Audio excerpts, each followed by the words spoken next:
So independence is one of those attributes that boards are looking for in their directors. But of course, boards have to do more than monitor. And so based upon those other specific roles that a board has to play, things like engaging in strategy in particular and advising management, we'll find that boards are looking for a mix of individuals. So in addition to a level of independence, the boards are looking for specific attributes. So let's have a look at some of those attribute areas that they look for at first. Generally, boards begin by looking for the technical attributes of individuals. So they're after specific skills. So it might be that they want someone who is skilled in finance, or someone who understands the law, maybe in particular. There are often two ideas that come up. Whether all boards need them, we could argue, but they're two key areas that often come up. Additionally, in terms of technical attributes, they're looking for experience. Right? Do you have experience as a CEO? Industry experience. So there's a whole range of experiences that could be very useful. Do you have industry in transitioning to a digital model from an analog or storefront model? These could be all really critical experiences that people have that they could bring to bear in their role as a director. In addition to skills and experience, boards look for personal attributes in directors, things such as their ability to work in a team, because that's really what a board is, or a group, the ability to communicate effectively. They often look for people who are strategic thinkers, which again is an attribute rather than a skill or an experience. And finally, they'll start looking for values. We want directors who are honest and also have values that are aligned to the organisation. A third area that we shouldn't forget are the networks that directors bring, their contacts and reputation.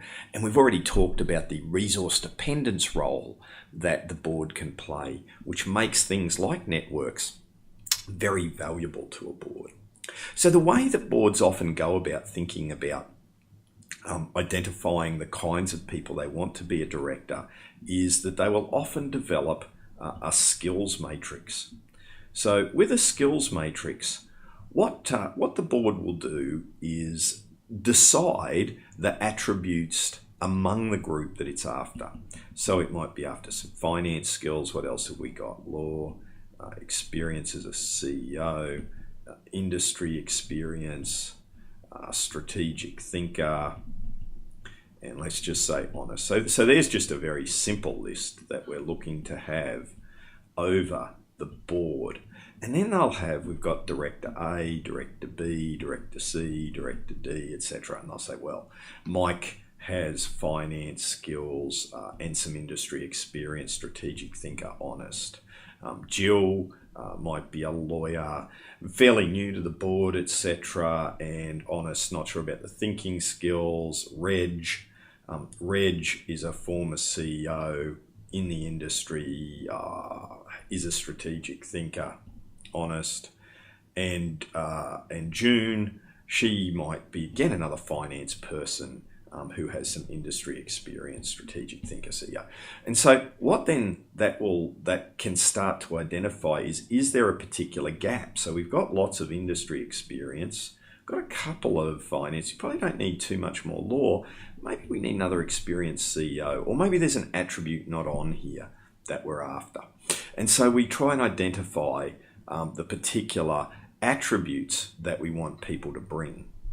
Now, when we do this in looking for board members, one of the ways that can be really useful to think about directors is as though they're a T. And this gets talked a lot about in transdisciplinary teamwork, where you have groups from different backgrounds trying to solve problems. So this approach of using a matrix, right? This approach of using a matrix actually focuses on the depth or the differences between individuals, that we have a depth in finance or law. However, if individuals are going to work together, they actually need to share. some particular skills or background. So what do directors need to share? Often they need to understand the business and its strategy.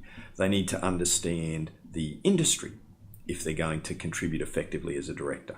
They need basic financial knowledge or financial expertise, basic financial expertise. These are all things that everyone needs. So think of it this way. If you have some really skilled people in a group, but they don't speak the same language, it's very hard to use their skills. So in much the same way, a board who might have a range of excellent skills might be able to bring them to bear unless they share an understanding of the business, the industry, and how to understand finances. So boards are often looking for this mix. When we think about these shared attributes, we start to realise that, look, it's going to be really hard to get some of them. For instance, understanding the business when a director first joins. So this is not only a selection tool, it also feeds into the idea of how we induct directors and develop them so that we can develop those top of the T skills. So all up, boards are looking for this range or this mix of skills that the directors can bring to bear. As part of this questioning, the board has to think about what is the diversity of mix? Do we need enough shared but not too much shared in terms of attributes? And so we see questions of diversity around age, around gender, around ethnicity, functional background. All of these factors are things where boards are trying to get a balance to get the best thinking team that they can.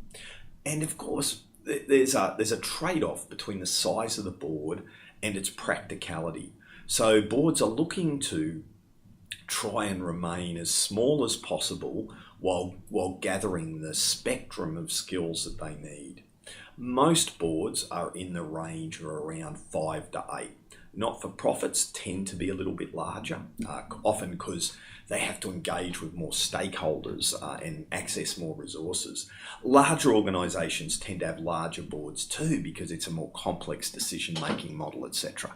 But the ideal size of a board, again, is one of those things that's very hard to nail down exactly. The key trade-off there is that the larger we get, the longer it's going to take and the more complex it is to actually run. So we start running into dynamics problems. While we might increase our knowledge base and skill base, we run into those functional problems of getting a high-performing group. Final thing to think about is that when we have a board, we also those board members have to then serve on committees. So often boards have to have certain committees. ASX-listed organisations must have an audit committee. Some APRA or Australian Prudential Regulatory Authority companies have to have an audit committee. And often those regulations require, or at least recommend, depending upon your regulator, a composition. So APRA require independent directors on the audit committee.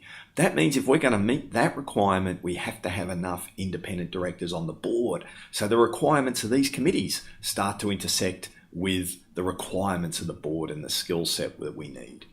That means that these composition choices can actually be very complex because we're dealing with a lot of moving parts. And if it could get even more complex, what we need to remember is the board can think about who it wants to join it, but at the end of the day, it's the shareholders who appoint them.